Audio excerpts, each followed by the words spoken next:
when I first got out of jail, like in 89, the end of 89.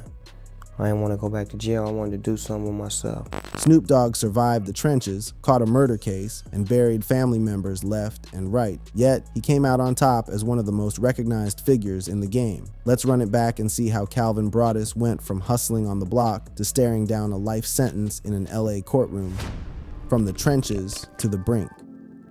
Calvin Cortazar Broadus Jr. came into this world on October 20th, 1971, at Long Beach Community Hospital in Long Beach, California. His biological pops, Vernell Varnado, a Vietnam War vet and mail carrier, dipped out on the family just 3 months after Snoop was born and bounced to Detroit. The youngin' got named after his stepdad, Calvin Cortazar Broadus Sr., who his moms married shortly after. But that union fell apart too when Snoop was only about 4 years deep. His mother, Beverly Lynn Tate, became the rock of that household. She was grinding multiple jobs to keep food on the table while raising Snoop and his brothers in the east side of Long Beach. This was one of the most run-down and dangerous hoods in the city during the 70s and 80s, a time when factories were shutting down, jobs were scarce, and the crack epidemic was about to tear through the community like wildfire. To help out, young Snoop started his own little hustles early, pushing candy door to door, delivering newspapers, and bagging groceries at the local stores. His mom, a devout Baptist who sang in the choir at Golgotha Trinity Baptist Church, put him on to music from jump. She had him singing in the church choir and playing piano before he even hit kindergarten. She schooled him on that old school R&B and soul, the kind of music that would later shape his whole sound. The nickname Snoopy came straight from his mom's. She called him that because he looked like the cartoon dog from Peanuts and stayed glued to that show. That wholesome little nickname stood in stark contrast to the reality waiting for him outside them doors. In school, Snoop was actually putting in work. By the time he hit 6th grade, he was already spitting rhymes in the hallways, drawing crowds so thick that the principals thought fights were breaking out. He was nice with the football too, had real scholarship potential as a receiver and defensive back, and he stayed active in church throughout. But the streets were calling. The east side of Long Beach in the late 80s was infested with gang activity. Police was on everybody's neck, and drugs were flooding the neighborhood. Snoop got put on with the Rollin' 20s neighborhood Crips, around 15 or 16 years old. He's always said it wasn't some dramatic initiation. When you grow up in Crip territory, your homies are already in it. The set offered brotherhood, protection, and a bag in a community where legit opportunities were damn near non-existent. Looking back, Snoop has spoken on how the environment shifted as he and his homeboys got older, from innocent kids playing sports to young men caught up in the system.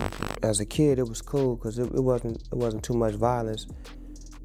It was, all my homeboys, we played football, basketball, we were in that sports or either going to school. But then as we got older, a lot of the homies started getting caught up and gangs started to form, and some of us started going to jail. By the time he was in his late teens and early 20s, Snoop was deep in the trap. He was moving work on the streets, pushing cocaine, which brought fast money, but also brought heat from ops and law enforcement at every turn. Starting around 1989 to 1990, he was getting knocked repeatedly for possession, with intent to distribute. One of them cases in 1990 got him sent up to Los Angeles County's Wayside Maximum Security Prison for about 6 months. Coming home from that bid in '89 was a wake-up call. He made up his mind that he was done with the streets and was gonna go all in on this rap thing. When I first got out of jail, like in 89, the end of 89, I didn't want to go back to jail. I wanted to do something with myself. And I just, started becoming dedicated to it, being a student to it, started making tapes and, leaving all the other madness alone on the streets and being more dedicated to rap. Music became his way out. Back in high school, he had linked up with his step-cousin Warren G and his day one homie Nathaniel Nate Dogg Hale, another cat from the church choir who could sang his ass off. They formed 213 and started laying down tracks, cooking up that G-funk sound influenced by cats like George Clinton and the early West Coast pioneers. The big break came when Warren G played one of their demos at a function where Dr. Dre was posted up in 1991. That led to Snoop blessing Dre's track Deep Cover in 1992, and the rest was history. Snoop and the homies had been recording in the back of a local record store, and Dre's little brother kept telling him to get his music to Dre, but Snoop knew he wasn't ready yet, not until he had sharpened his blade. Like I said, when we was making tapes in the back, me and my homeboys, Dre's little brother was my DJ at the time being, and he was always telling me, man, you need to rap for Dre. And I was like, I know I ain't ready for them yet. They had put Straight Outta Compton out, and I was like, I ain't even on their level yet. So we just went ahead and kept making tapes. By 1993, Snoop was about to drop Doggy Style, which would go down as the fastest-selling rap debut of all time. He was only 21, on the verge of becoming one of the biggest names in the game. Then on August 25th, 1993, shots rang out near his apartment complex in LA, and everything he had built was suddenly on the line. That body would have him fighting for his freedom in a courtroom where the odds were stacked against him from the jump, beating the case that should have buried him. The situation that led to the shooting had been brewing all summer in '93. Philip Woldemariam, a 20-year-old dude, allegedly running with the Buy Yourself hustlers, had beef with cats in Snoop's circle. According to the defense, Woldemariam and his crew had been tailing Snoop's Jeep on multiple occasions, throwing threats and flashing burners. On August 25th, 1993, it all came to a head near Snoop's spot in the Palms West LA area. Snoop was whipping his black Jeep Cherokee with his bodyguard McKinley Lee riding shotgun, and Sean Abrams in the back. When they spotted Woldemariam walking through a nearby park, words got exchanged. Lee squeezed from inside the whip. Woldemariam got hit in the back and buttocks as he turned to run, and he died right there on the scene. No strap was found on his body. LAPD put out an APB and went hunting. Snoop turned himself in shortly after, rolling up with his lawyers. Both him and Lee got hit with first-degree murder charges. They were looking at life behind bars or even the death penalty. Years later, Snoop broke down what it felt like walking into that courtroom as a young cat with his whole life hanging in the balance. Yeah, and let me ask you a question. What was that feeling, man? Because there's a lot of young cats out here that think the street life is all that. I remember everybody seen it when you was walking the court when you was a young cat. You going in there, you and Suge and them. What was that feeling, man? Could you describe that feeling to these young cats? It wasn't. It wasn't nice. It wasn't. We talking about murder was the case. When you fighting for your life, when you fighting a murder case, and you in the judicial system, first of all, the system designed to beat you anyway. The trial kicked off in late 1995, with jury selection starting in November and opening statements in January '96. It went down in LA Superior Court in front of Judge Paul Flynn. The prosecution came at Snoop hard, painting him as a shot-calling Crip who orchestrated the hit out of revenge. They even tried to use his own bars against him, citing lyrics from Murder Was the Case as evidence of his mindset. This was the first time Snoop ever had real legal representation. Before this, he was taking whatever plea deal they threw at him because he couldn't afford to fight back. I didn't know how to carry myself. I didn't know how to act because I wasn't never in a position like that. Normally when I went to court, I would just take the deal. You know what I'm saying? Because I didn't have money for a lawyer. I didn't have... Yeah, that was me. I was there. Right. So I didn't have none of that. So this is the first time I ever had a lawyer. The defense squad was loaded with heavy hitters. Johnny L. Cochran Jr., fresh off getting OJ off the hook, came through alongside David Kennard and Donald Ray. They ran with a self-defense angle, arguing that Woldemariam and his people had been pressing Snoop's crew for weeks before the shooting. Say what you want about Suge Knight, but when it was time to step up for his artist, he put together an elite legal team that ran the label about $10 million. Like, even when it came to my murder case, if it wasn't for him, I don't know what I would have did, because he was professional enough to know that you need a lawyer. We gotta get a defense team. We gotta do this. Don't say a word. How much does your lawyer cost? Man, we spent about $10 million on that case. Damn. Just to get you out. He spent $10 million cash. At least, because the case went on for 3 years.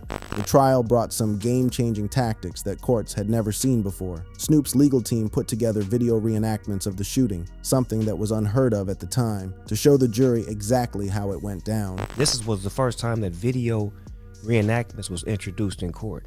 So we had to reenact what had actually happened through a video that my attorney was willing to found a way to put together, so it was like a reenactment like you see now when you watch those shows, the first 48 and all that. You see them how we was the first ones to do that in court. The jury went into deliberations on February 20th, 1996. After 4 days of going back and forth, with folks worried they might be deadlocked, the panel came back and acquitted both Snoop and Lee on all the murder charges on February 21st, 1996. They hung on the voluntary manslaughter charge, which the DA eventually dropped. The jurors said the self-defense argument was solid, and they didn't trust how the cops and prosecutors had handled things. The whole ordeal took a major toll. The legal bills ran somewhere between $5 and $10 million.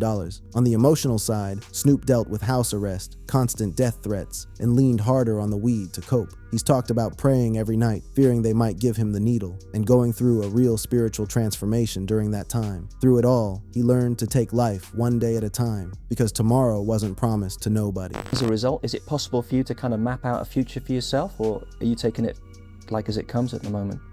I gotta always have a plan, you know what I'm saying, for the future, but I like to take it day by day because nobody's promised tomorrow. After beating the case, Snoop made a conscious decision to switch up his whole vibe. He toned down the gangsta posturing on 1996's Thaw Dog Father and started pushing more peaceful energy. He had survived what so many of his peers didn't, but surviving meant watching the people around him fall, and the bodies were about to start stacking up, watching the homies get laid out. The mid-90s hip-hop scene was dominated by the East Coast, West Coast beef that had the whole culture on edge. The media was fanning the flames, Bad Boy Records and Death Row Records were going at each other's necks, and rappers were trading shots on wax and in interviews like it was nothing. Snoop's connection with Tupac started in late '95 when Pac got out the pen and signed with Death Row. These two West Coast legends, both products of the struggle, both shaped by poverty and gang culture, had crazy chemistry in the studio. Pac pushed Snoop to go harder during sessions for All Eyes on Me and the Death Row compilations. They cooked up classics like Two of America's Most Wanted and Got My Mind Made Up. Snoop always held Pac in high regard. He saw him as an equal or even bigger, and he was the one who pushed for Pac to join the Death Row roster in the first place. But in my eyes, he was always big as me or bigger than me. He was out before me. You get what I'm saying? So he was my peer, but at the same time, it was a level of respect. So it was never about him being bigger than me being bigger than me. I mean, him being bigger than me or me being bigger than him. I actually got him to Death Row Records. Suge, go get Cuz. He need to be with us. But by mid-96, things started getting tense. Pac was moving erratic, pressuring everybody on the label to pick a side in the beef. Snoop, fresh off beating his case and trying to stay out of drama, wasn't trying to go all in on the war. The whole thing went left after Pac got shot at Quad Studios in New York in '94. He started pointing fingers at people who turned out to have nothing to do with it. When did it go sideways? Once Pac got shot. When he got shot, he felt like they did it, but And this was when he got shot in New York. yeah. Before he got shot in Vegas. There you go right there. Yeah. And now, So he felt like someone from the West Coast was involved. no. Or from the like- East Coast, rather. yes. Excuse me. Yes.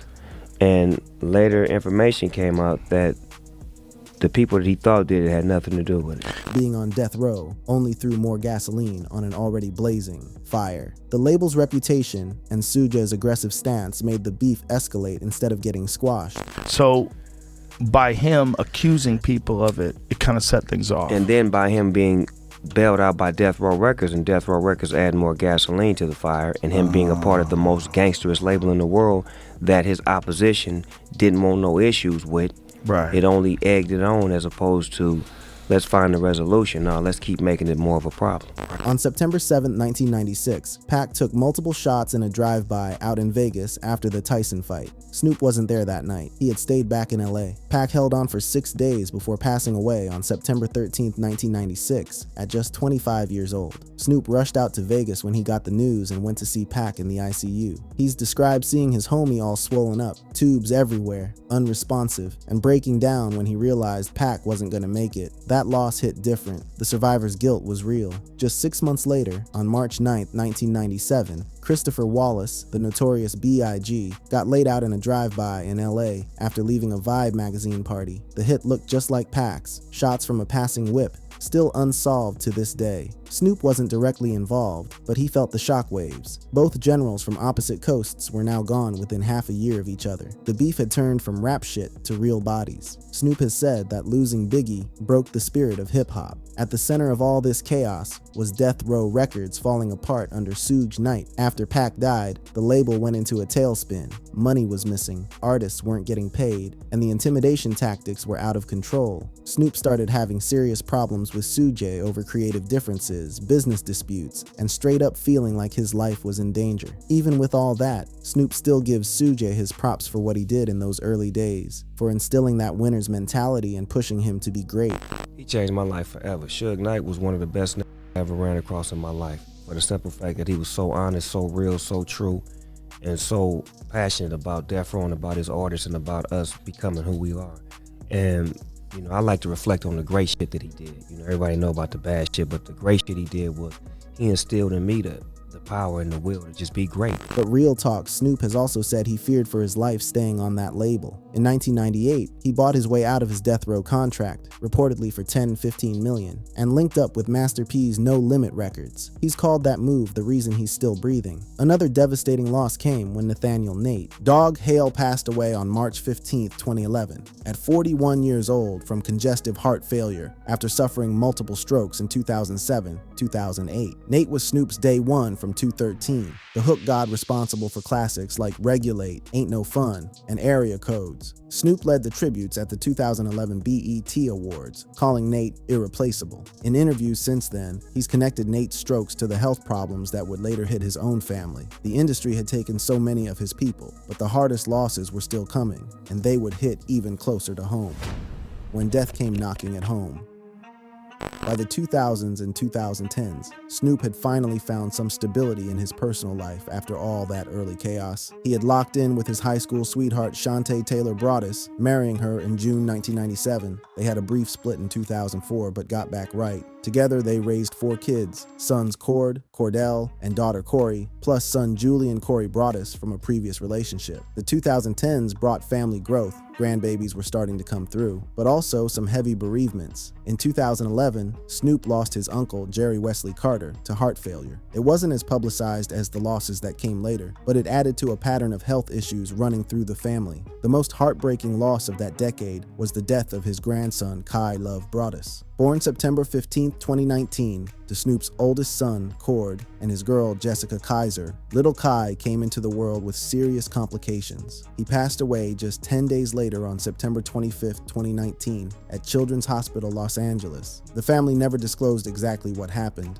Cord posted a raw, emotional video holding Kai in the hospital right before he passed. Snoop put up a tribute on the gram, a black and white photo of Kai with the dates, Kai Love 9/15/19, Hearts 9/25/19, and Until We Meet Again. This was the first time Snoop had to deal with losing a baby in his own bloodline. The 2020s brought even more pain. The biggest blow was losing his mother, Beverly Lynn Tate, on October 24, 2021, at 70 years old. She had been fighting health complications for months. Beverly was everything to Snoop. She raised him through the poverty, put him onto music and faith, and held him down through the arrests, the trial, and the fame. He's called losing her the toughest thing I've ever been through. He's been open about his grief, going to visit her grave, and letting himself break down in front of the world, showing people that even Snoop Dogg got moments where he's not okay. Just about a week ago, my mom's birthday was April 27th, and we went to her grave site, and I was on Instagram Live, because I just wanted to share with people that I'm, keeping her spirit alive, and then I had that gospel music on, and